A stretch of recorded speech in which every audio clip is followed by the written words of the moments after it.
Turkey so far has been very hesitant to have any serious military action in Syria. And part of that is domestic politics. There's not a huge push amongst Turkish civilians to want to get militarily involved there because it's mandatory military service. Everybody's got a family involved. On the international level, Washington has asked Ankara, please do not get engaged in anything serious before the November election. And that's a political thing that can be discussed sort of on the side. So Turkey has been... The protests would indicate that the Turkish people don't want to get they don't want to get militarily involved. But there's another domestic policy side of this, and that is in the south of Turkey. This conflict has destroyed the local economy. And so the idea that the Syrian military is going to be firing across the border, what Prime Minister Erdogan said there is incredibly important, and I think we would expect nonetheless from our president to say, if you violate our sovereign space, we are going to respond in kind. This is the key distinction, though, right? Because Turkey, as you say, they don't want this. There were protests saying, don't get involved in Syria.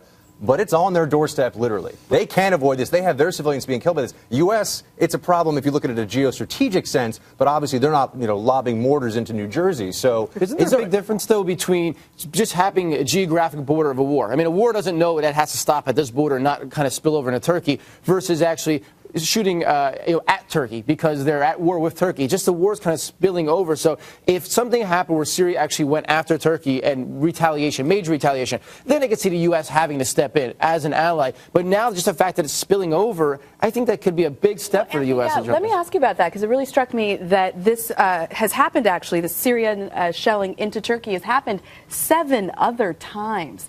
And Turkish officials are saying, this is the last straw. We've actually been putting up with this pretty repeatedly. And furthermore, that they've given repeated warnings. They've tried to go through diplomatic channels to get the Syrian military to stop lobbing shells into Turkey. Is there some historic conflict between these two countries? I mean, you can understand why Turkey doesn't want to get militarily involved, but Syria firing on Turkey 8 times now seems pretty extreme. Historically speaking, the Turks and the Syrians have not gotten along. That actually changed a few years ago. A new foreign minister came into power and had this policy of no problems with neighbors, and he actually started to reach out to Syria, and the Turks and the Syrians began to build a strong alliance. And it was actually, from a historical perspective, it was completely unexpected. The Prime Minister Erdogan in Turkey and Assad in Syria would actually start to sort of develop a working relationship. That has completely broken down now, and that's in the internal position. At least my friends in the government, what they say is, under no circumstances can Assad remain. That is, the internal view of the Turkish government is, this has gone way too far. And so there's a lot of sort of personality conflict now, sort of like two best friends, not none of their best friends, but like two friends that are now enemies. So the Syrians, they're just picking. They're just trying to poke the Turkish bear. This is deliberate. I think it's absolutely deliberate. There's a key component here, which is you're talking about a Sunni Arab resistance in Syria. You're talking about Sunni non-Arabs, but Sunni Muslims in Turkey, and a Shia Alawite minority government. So the government's relationship with Turkey is obviously very different from the population's relationship between Syria and Turkey. And populations in this area tend to bleed over. But Tara, I wanted to ask you this. There's another component here, which is that I asked Anthony, how involved should Turkey get in Syria specifically? But we see Turkey, some people are saying that Turkey is turning far away from U.S. interests, which is very concerning since it's a NATO ally. Others say, look, that's a little overblown. I want to know where you come down on this, because right now there's a senior Iranian government official in Turkey meeting with them, talking about increasing trade and bilateral relations at a time when we're trying to strangle them with sanctions. And we know that they're very involved with the Muslim Brotherhood of Mohammed Morsi and talks there. So what do you think about that? Meanwhile, President Obama's closest foreign relationship is actually with the Prime Minister of Turkey. Well, yes, but at the same time, Turkey, you forgot the part about Turkey and Israel. There's been some distancing of that relationship, too, after the flotilla incident in 2010.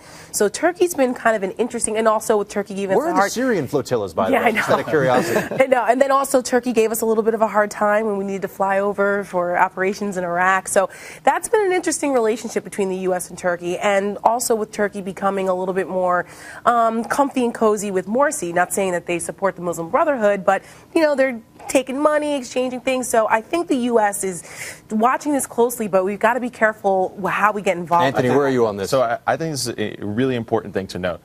Over the past 70, 80 years, right up until 2002, Turkey was basically the lapdog of the United States. They did whatever we wanted them to do, and they're a very ineffectual government. The current government, which has been in power since 2002, said, we can be our own people.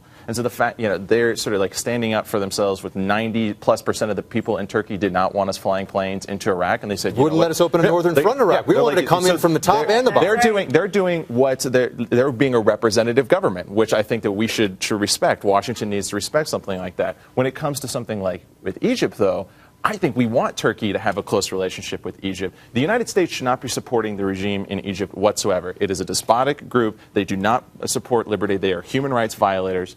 And we should be giving them no money or support whatsoever. But we can have sort of a good cop, bad cop relationship. Because the Turkish, the AK party that rules in Turkey, they are the model of governance that Egypt should adopt. And so the closer that Erdogan and Morsi can get, the more he can sort of encourage a positive. Our best hope is the Turkish model for Egypt. But